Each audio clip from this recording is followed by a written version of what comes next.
Hey everybody, it's Don Martelli back for another episode of the PR Bunker. Today we're here to talk about is real media, as in like the news media, dead? And what impact does that have on folks like myself that are in PR, that have clients that want them in the media? So when I started in this business, I was a reporter for the Boston Globe, covered basic, crime and traffic issues and general assignment work for the paper. Covered a little bit of politics towards the end, a little bit of business here and there, but for the most part I covered general assignment. And back in those days, the paper was about 4 inches thick, and there was tons of advertising, and this is before the internet basically blew everything up. Today, we have a million channels at our disposal. Email, social media, text messaging, all the platforms that allow us to get into our target audience's stream very quickly and very targeted. But you still have clients that want to get in the paper, right? Get me on the front page of the Globe, get me in the New York Times, get me in the Wall Street Journal. Well, that stuff is not easy by any means. Newsrooms are smaller. There's less and less staff. Newspapers have closed.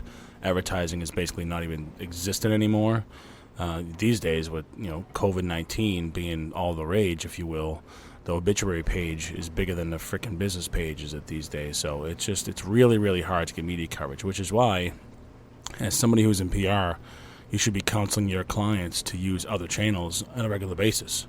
So whether it be making sure you have a steady diet of emails going out to your clients, that your website is optimized, that your social media channels are active, you got to use these channels as if you were the Boston Globe, as if you were the media, and making sure you have good editorial planning around those channels. So regardless of where your audience is going to hit you, they're going to get the same message, same content, and it might just look differently or sound differently. Now, the most difficult part about all of this is that it's hard to manage the channels all at once, right? If you got 4 or 5 social media channels, your website to manage, your email process going, and other things that are in play, it's really hard to manage all these channels at once. It's like juggling. But the easiest way to do it is if you just make sure you understand which channels are the best at reaching your audience based on the kind of call to action you want. So if you're in higher education and you're trying to reach your average 18-year-old who's potentially thinking about doing online education or going back to campus whenever campuses open up again after COVID, you're not going to get them by pitching a story in the Boston Globe. You might get their parents that way, but you're not going to get the kid. So what you got to do is use, for example, Instagram stories or Snapchat or TikTok for that matter. That's where you're going to get them. I have a 16-year-old daughter who is getting tons and tons of emails as a sophomore in high school, and she's already, talking to me about, geez, they all look the same, Dad. They're all asking me to take this test or fill out this form, and there's really no personalization. So she's already desensitized to the content that she's getting. It's not personalized at all. So if you can personalize your information in your content as you're reaching out to your audiences, the better off you're going to be in terms of getting them to basically shit or get off the pot and follow that call to action that you want them to.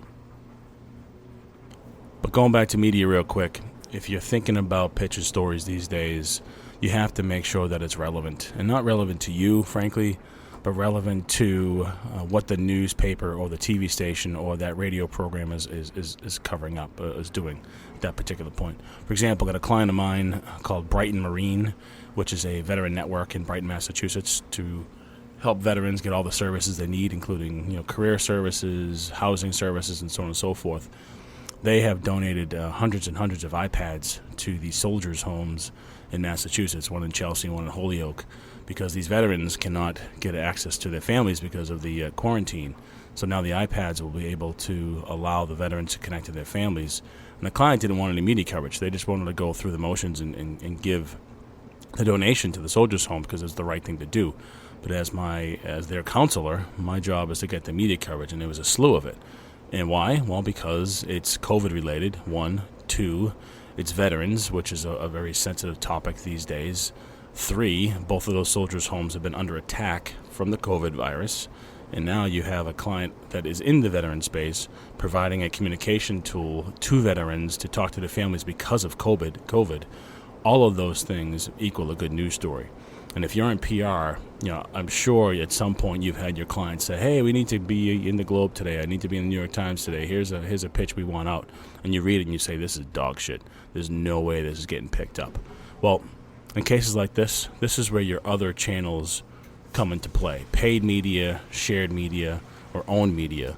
This is sort of alluding to the PESO model, P-E-S-O, paid, earned, shared, and owned media. Paid media is obviously, what you pay for, right? Advertising or like social media advertising. Earned is, pitching the Globe and getting the story in the paper. Shared is your partners' channels, like so Bright Marine, whenever we post stuff for their social media channels, I and my agency shares their content, so that's shared media. And then owned is the owned channels that you have at your disposal. Your emails, channel, your social media, your website, anything you can control in terms of your message and your call to action is an owned channel.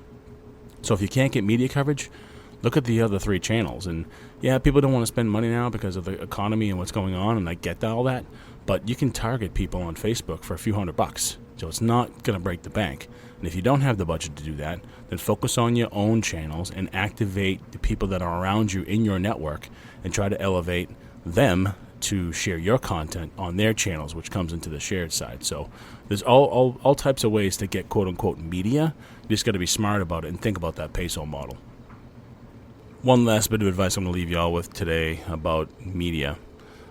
Just like in life, relationships are critical, super, super critical. I was quoted in a Boston Globe article this past week. John Chesto, who's the lead business reporter for the paper, wrote a story about how the advertising business has changed because of COVID. And, there's a number of agencies that were quoted in there, and which is, cool because we're now, Belfort Group is included with some of the Hill Holidays and big firms of the region. But my take on it was that brands need to be thinking about how to drive thought leadership in today's environment in a way that doesn't come off as if they're ignoring what's going on in the world. For example, Bright Marine giving away the iPads, an architectural firm helping, the government redesign what interior of buildings should look like based on social distancing and those kind of practices. So be relevant, find a way to tell your story, but within the context of what's being discussed from a society standpoint. Appreciate everybody joining me again today. Still trying to figure out what to do with this podcast. So anybody that's out there that has ideas or suggestions or feedback, hit me up at donmartelli@gmail.com. Until next time, this is Don Martelli from the PR Bunker. Peace.